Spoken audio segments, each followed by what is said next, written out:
안녕하세요. 저는 40대 후반의 여성입니다. 제가 작년에 정말 악몽 같기도 믿기도 힘든 일이 벌어지게 되었어요. 그 이야기를 한번 해보려고 이렇게 익명으로 사연을 보내게 되었습니다. 결혼 생활 20년 차로 전업주부로 살아온 지도 어느새 벌써 15년이나 흘렀네요. 저는 남편을 선을 보다 만나게 되었습니다. 당시 제 아버지께서 교단에 서 계셨어요. 그래서 그런지 동료 교수들이 선을 많이 주선해 주었죠. 그렇게 만난 게 바로 지금 현재 남편이었습니다. 저희 집이 꽤 유복한 집안이라 전 많은 공부를 할 수 있었고, 그래서 제 꿈을 이룰 수 있었어요. 제 꿈은 발레리나였거든요. 어린 시절 부모님을 따라갔던 해외여행에서 보게 된 발레 공연은 어렸던 제게 커다란 꿈을 가질 수 있게 해주었죠. 그 이후로 정말 발레에 빠져 살았습니다. 제게 있어 발레란 정말 목숨과도 같고 제 정체성이라고 해도 과언이 아닐 정도였어요. 커다란 무대 위에 서서 공연을 하면 사람들이 무대가 끝난 후 기립박수를 쳐주었는데 그게 그렇게나 저를 흥분시켰습니다. 저는 그렇게 결혼 정년기가 될 때까지 꿈을 펼치느라 남자를 만나지 않았어요. 중간중간 연애는 종종 했습니다. 하지만 그 당시 만났었던 남자들 모두가 제게 결혼을 얘기했었죠. 저는 결혼을 함으로써 제가 하고 있는 일을 그만두고 싶지가 않았어요. 그리고 출산 또한 마찬가지였어요. 발레리나로서 몸이 망가지고 싶지 않았거든요. 저도 제가 만났던 남자들에게 이기적이었다는 생각이 들지만 당시에 전 제 꿈이 무엇보다 소중했습니다. 하지만 제 나이가 20대 후반을 향하면 향할수록 부모님의 결혼 압박은 심해졌고, 그런 부모님의 마음을 달래드리기 위해 나간 선자리였어요. 그때 남편을 만났죠. 자리만 지키고 시간만 때우기 위해 나갔던 선자리였습니다. 하지만 생각보다 그와 시간을 보내는 게 재미있더군요. 저는 제게 다음을 기약하는 말을 하는 남편에게 솔직하게 말했습니다. 전 스스로 지금 제 발레 인생이 전성기라고 느끼고 있어서 은퇴할 생각도 없고, 결혼을 해서 아이를 출산하는 것조차 제 발레 인생에 치명적이며 그 모든 것을 감수할 정도로 결혼에 목매고 있지 않다고 말이에요. 남편은 그런 말을 내뱉는 제게 오히려 이해한다고 말을 해주더군요. 그런 반응은 난생 처음 봤어요. 저는 이런 제 생각을 이해하신다고요? 라고 되물었습니다. 남편도 저처럼 꿈이 있는 사람이었다고 했어요. 저보다 좀 더 유복한 집안에서 태어난 남편은 꿈이 있었지만 부모님의 사업을 물려받아야 했기에 강제로 꿈을 포기해야 한다고 했죠. 그래서 제 마음을 잘 이해할 수 있다며 제게 아이의 출산 또는 결혼을 종용하지 않겠다고, 그러니 좀 더 만나보자 제안을 하더라고요. 저와 너무 잘 맞는 것 같다고 하면서 말이에요. 그렇게 저는 남편과 연애를 시작했습니다. 27살에 만난 남편과 1년 반 정도의 연애를 했습니다. 연애를 하는 내내 남편은 정말로 제게 만남만 원했어요. 저를 너무 사랑하기 때문에 제 꿈을 짓밟지 않고 싶고, 하고 싶은 만큼 이루고 싶은 만큼 다 해보고 자신과 결혼을 하자고 하더라고요. 이런 남자라면 결혼을 하고 난 뒤에도 제 꿈을 펼칠 수 있겠다 싶어 결혼을 마음먹었습니다. 그렇게 전 30살을 코앞에 둔 29살의 나이에 남편과 결혼을 했습니다. 남편은 생각보다 이르게 결혼을 결심한 저를 너무 좋아했어요. 물론 남편은 결혼을 한 이후에도 제 발레리나의 생명을 존중해 주었습니다.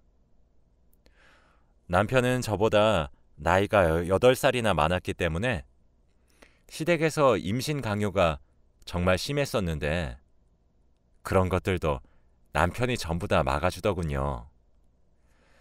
전 생각보다 오랜 기간 동안 발레리나의 꿈을 펼칠 수 있었습니다. 결혼 이후에도 남편과는 철저한 계획으로 아이를 가지지 않기로 했죠. 하지만 시간이 지날수록 제 꿈도 소중하지만 사랑하고 있고 항상 제 편에 서주는 남편과 안락하고 화목한 가정을 꾸리고 싶다는 생각이 점점 커져갔어요. 변함없고 일편단심으로 저만 바라봐주는 남편을 결혼 이후 더 사랑하게 되었었거든요. 결혼 후 몇 년 뒤 결국 저는 발레리나의 꿈을 이룰 만큼 이뤘고 이젠 제2의 꿈을 이루기 위해 은퇴를 했습니다. 그렇게 평생 신었던 발레 슈즈를 벗고 앞치마를 새로 매기 시작했지요. 평생 발레만 바라봤던 저라 대부분의 집안일은 도우미 아주머니가 해주셨지만 남편의 식사만큼은 제가 차렸습니다. 저희 부부의 금술이 워낙 좋아서 그런지 임신 또한 순조로웠죠. 전업주부로 살기 시작하면서 거의 곧바로 임신에 성공했고 제겐 딸아이가 둘이나 생겼어요. 시댁과 친정에서도 너무 좋아하셨죠. 둘째가 내년에 입학을 하고 첫째는 중학생입니다. 제 첫 번째 꿈이었던 발레리나의 꿈도 무척 성공적으로 이룰 수 있게 되었고 제 두 번째 꿈이 되어버린 화목하고 안락한 가정도 무척 성공적으로 이뤘다 그렇게 생각을 하고 있었어요. 작년에 저희 집을 찾은 어떤 남자만 아니었다면 말이죠. 동남아인처럼 보였지만 오리지널 동남아가 아닌 한국인과 섞인 듯한 애매한 얼굴과 어눌하지만 유창한 한국어 발음을 가지고 있었습니다.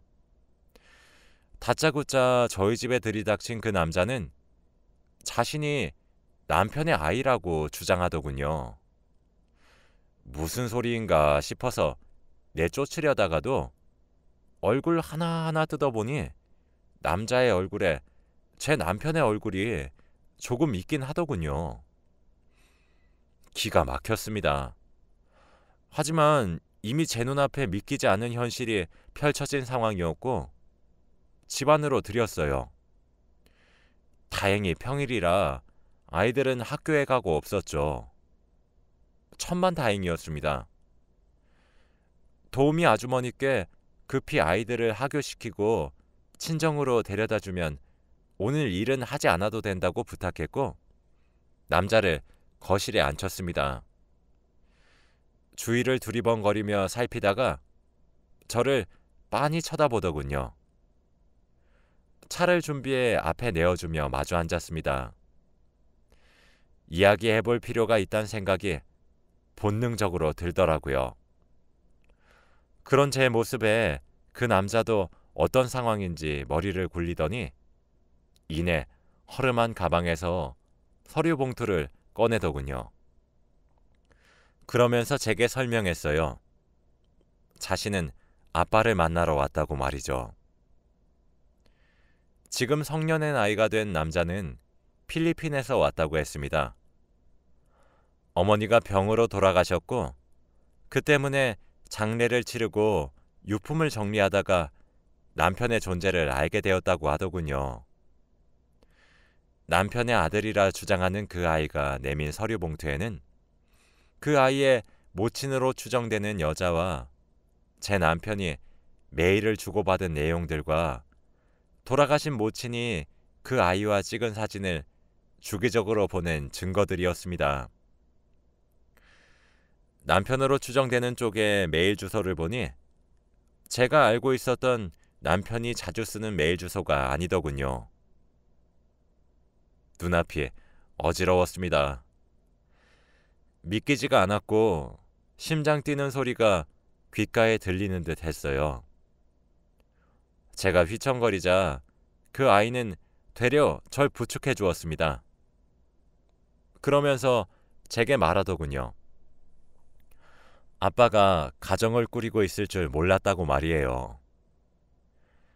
자신의 조부모님은 다 돌아가셔서 남은 가족은 엄마 하나였는데 그런 엄마도 병에 걸려 돌아가셔서 이젠 혼자가 되었다고, 그래서 아빠를 만나러 왔다고 말을 하며 제게 뒤죽박죽으로 설명을 하는데 그 모습에 남편이 보이더군요.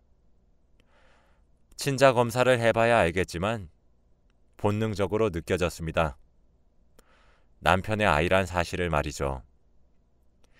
TV에서 봤던 동남아 여자와 한국 남자 사이에서 태어난 아이들의 실태를 알려주는 방송이나 기사를 보면서 혀를 쯧쯧 차고 그렇게 낳아진 아이들이 불쌍하고 책임을 회피하는 남자들이 너무 이기적이라 욕을 했었는데 제가 그 당사자가 되었더군요. 너무 괴로웠습니다. 냉수를 계속 들이키며 진정하려고 애쓴 사이 저녁이 되었더군요. 그때 마침 남편이 귀가했습니다. 여전히 다정한 말투로 저를 부르는 남편의 모습에 분노가 치밀어 올랐어요. 막상 그 아이의 설명을 들을 때는 생각보다 차분할 수 있었는데 말이죠. 남편이 현관을 지나 거실로 오자마자 전 근처에 있는 유리 화분을 남편에게 던졌어요. 남편은 갑자기 자신에게 날라와 깨진 유리 조각들을 보며 얼어붙었습니다. 제게 뭐라고 얘기를 하려던 남편은 제 근처에 앉아있는 남자를 보더니 입을 떡 벌렸습니다. 남편의 반응으로 전 확신할 수 있었어요. 남편은 이 아이의 존재를 미리 알고 있었다는 사실을 말이죠. 그러니 제게 화를 내기보다 자신의 말을 들어달라고 모두 설명할 수 있단 말을 짓거릴 수 있었던 거겠죠. 일단 전 그 아이에게 지갑에 있는 모든 현금을 다 주며 내일 다시 오라고, 오늘은 밖에서 자달라고 부탁을 했고 그 아이는 알겠다며 돈을 받고 집을 나갔습니다. 그날 밤 남편의 설명은 참 기가 막혔어요. 20년도 더 된 일이라고 하더군요. 저를 만나기 훨씬 전의 일이었다고 해요. 부모님의 사업을 물려받기 위해 필리핀에 가서 현장을 배워야만 했다고 합니다. 그런데 20대 초중반의 나이에 필리핀에서 머물렀던 기간은 3년이었고 그 시절 만났던 여자라고 말을 하더라고요. 철없었던 나이에 저질렀던 실수라고 변명을 하면서 말이죠. 자신은 가벼운 마음으로 여자를 만났다고 합니다. 3년이 지나서도 종종 그 여자와 메일을 주고받기도 했고 출장을 갔을 때 한 번씩 만나기도 했대요. 그러다가 덜컥 아이가 생겼다고 하더라고요. 남편은 아이를 떠나보내길 바랬지만 필리핀에서는 중절이 불법이었고 시기를 놓친 탓에 아이를 출산할 수밖에 없었다고 했죠. 그래서 아이의 엄마에게 제안했다고 합니다. 당신과 결혼할 생각도 없고 그 아이를 받아들이지도 않겠지만 아이가 성년이 될 때까지는 매달 지원해 주겠다고 말이죠. 그러니 아이는 평생 제 아비를 모르고 살게 하라고 말이에요.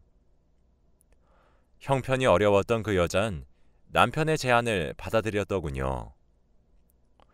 만약 병으로 일찍 죽지 않았다면 그 아이는 평생 아빠의 얼굴도 모르고 자랐겠죠. 남편이 구구절절 하고 있는 말들은 모두 변명일 뿐이었습니다. 사람이 너무 어이가 없었던 거였는지 실성을 하게 된 것인지 남편의 이야기를 듣는 내내 웃음만 나오더라고요. 남편은 제게 빌기 시작했어요. 저는 남편에게 나가라고 했습니다. 남편은 제 완강한 태도에 내일 다시 오겠다며 집을 나갔죠. 다음 날이 되었고 아이가 다시 저희 집을 찾아왔더군요. 전 그 아이를 데리고 제 시댁으로 향했습니다. 시댁에서는 절 반기셨어요. 절 무척이나 아껴주셨던 분들이었거든요. 제가 20대 초반 정도 되는 혼혈처럼 보이는 남자와 집을 방문하니 바로 옆엔 누구시냐 물어보시더군요. 전 시부모님께 어제 건네받은 서류들을 내밀었고 아이에 대해 설명했습니다. 이 아이가 제 남편 아들이라고 합니다. 라고 말이죠. 시부모님들은 뒷목을 잡으실 정도로 놀라셨고 허겁지겁 제가 내민 서류를 보셨습니다. 시부모님들도 남편의 부모니 저보다 잘 아셨을 거예요. 남편과 많이 닮은 아이를 보면서 말이죠. 거실엔 한동안 정적이 흘렀고 아이는 안절부절하지 못하더군요. 그 아이를 보고 있자니 참 안타까웠습니다. 불쌍했어요. 애가 무슨 죄가 있겠습니까? 죄를 지은 인간은 제 남편이고 태어난 아이는 그저 피해자잖아요. 저는 아이에게 시부모님을 할머니와 할아버지라고 소개했어요. 아이는 어색하게 안녕하세요 라며 인사를 하더군요. 저는 아이에게 잠시 정원을 산책하고 오라 권유했습니다. 아이가 집을 나서자마자 시부모님께 얘기했어요. 남편과 이혼을 할 것이고 아이들은 제가 키우겠다는 말이요. 시부모님들도 무슨 낯으로 저를 붙잡을 수 있었겠습니까?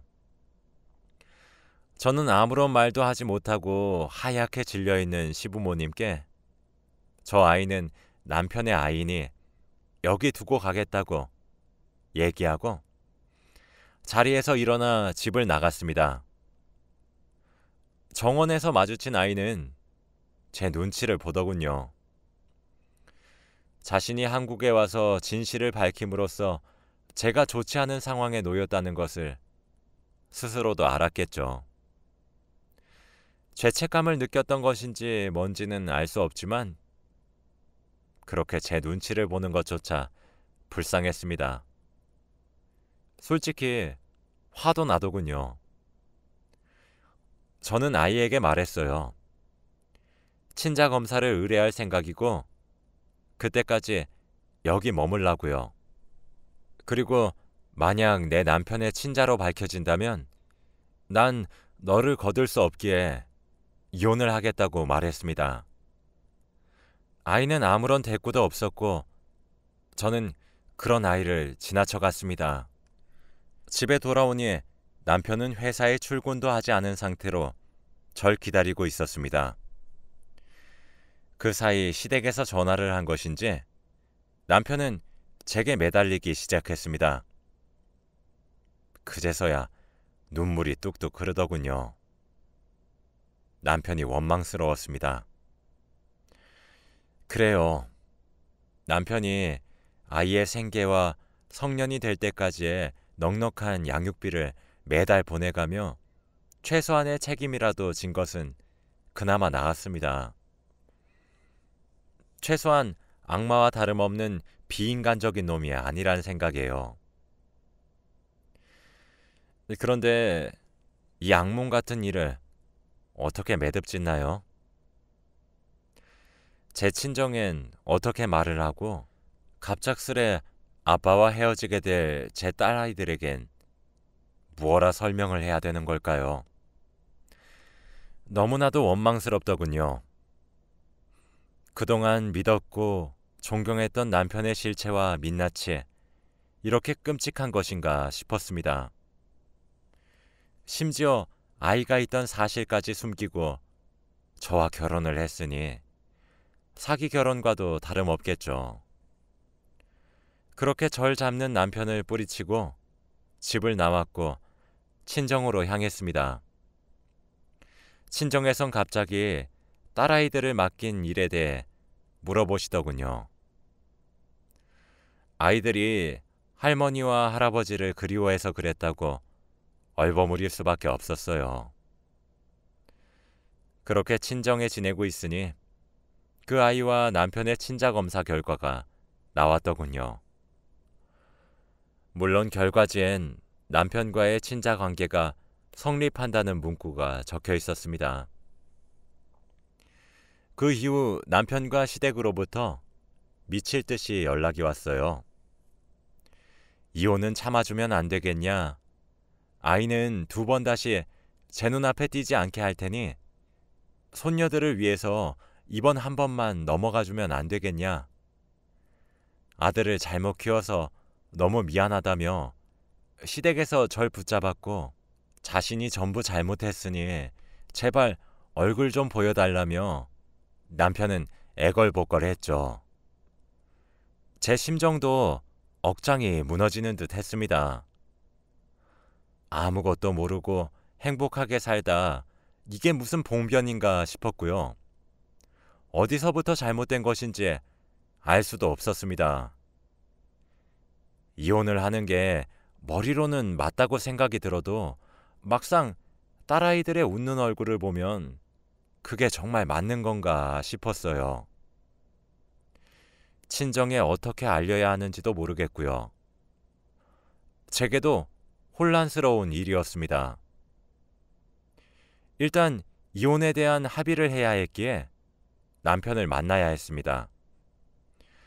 남편을 만나러 간 곳에는 시부모님도 함께 나와 계시더군요.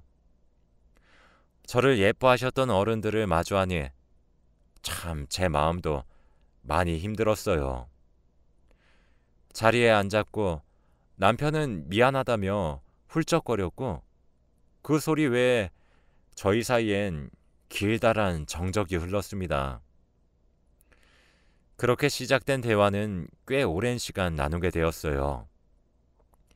대화의 결론은 남편 명의의 재산을 제게 옮겨주는 것이었고 그 외에도 시댁에서 따로 제 명의로 재산을 변경해 주신다는 거였습니다. 이런 식으로 보상을 해줄 테니 이혼만은 참아주면 안 되겠냐? 손녀들을 생각해주면 안 되겠냐? 이렇게 말이에요. 자신들이 이런 식으로밖에 행동하지 못해 면목이 없다 하시며 돈으로라도 보상을 하겠다고 하시더군요. 남편을 뚫어져라 쳐다보니 남편도 시댁과 똑같은 소리를 했습니다. 남편은 제게 속여서 미안하지만 이것 외에는 정말 속인 것이 없다고, 저를 너무 사랑했고 놓치고 싶지 않았다고, 자신은 없는 자식이라 여기며 살았다고, 하지만 자신의 피를 이었다기에 책임은 져야 될 것 같아 사랑을 줄 수는 없지만 양육에 기반되는 지원은 해왔던 것이라고, 이렇게 저와 헤어지기 싫다며 절 붙잡더군요. 현실적으로 그 아이는 어떻게 할 거냐고 하니 자신의 호적에는 절대 올리지 않겠다고 했습니다. 하지만 그 아이가 앞으로 살아갈 수 있을 정도가 될 때까지 지원만 하고 싶다며 그 부분은 아이와 협의되었다고 하더군요. 그 아이도 애초에 자신의 아버지를 찾아 경제적 지원을 찾기 위해 올라왔던 거라고 하더군요. 그래서 자신의 고국으로 다시 돌아갈 것인데 형편이 너무 어려우니 지원은 받게 해주면 더 이상 찾아오지 않겠다는 조건을 내걸었다고 하더군요. 이 부분은 추후 제가 직접 아이에게 확인해보니 사실이었습니다. 제게도 그렇게 말을 하더군요. 평생을 아버지의 사랑도 받아보지 못했고 과거도 현재도 미래도 자신의 가족은 본인 어머니 한 분뿐일 것이라고.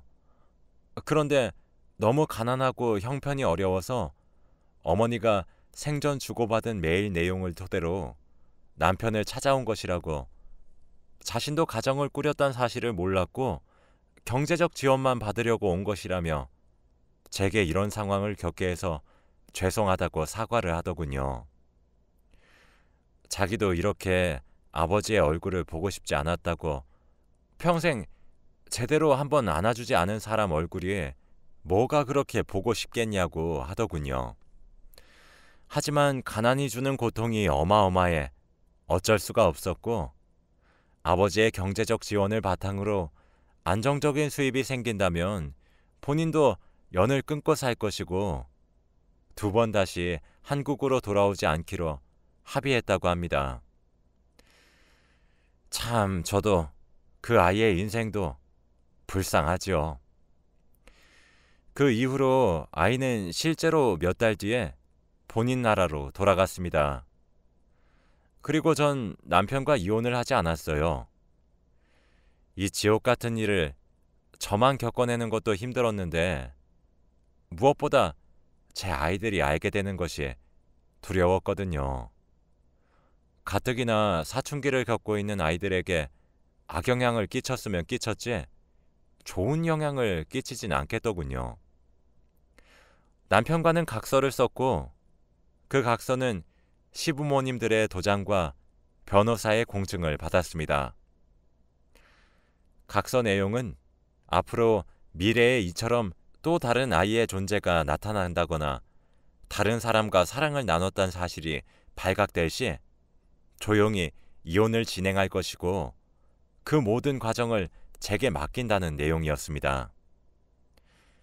시댁에서도 그저 제게 고맙다며 본인들 명의이신 상가를 제 명의로 돌려주었고 저희가 살고 있는 집과 차, 건물 등등 모두 제 명의로 돌렸습니다.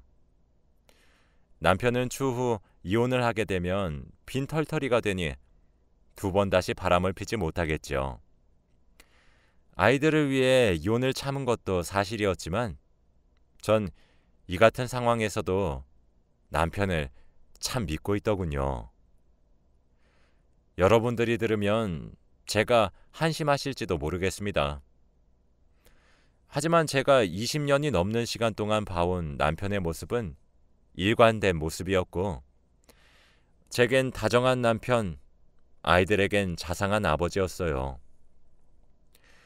열심히 일궈낸 제 가정을 깨는 것도 제겐 참 두려운 선택이었습니다.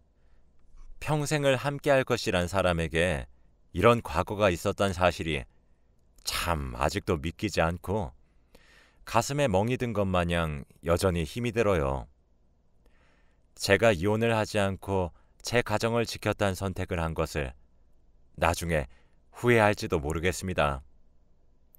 하지만 아이들에게 아버지의 자리를 뺏을 수도 진실을 얘기할 수도 없었고 무엇보다 제가 혼자 살아갈 용기가 없어 가슴에 묻는 선택을 했어요. 지금까지 남편은 쥐 죽은 듯 지내고 있고 평소에도 제게 충실했던 남편이었지만 지금은 더욱 충실하게 행동하네요.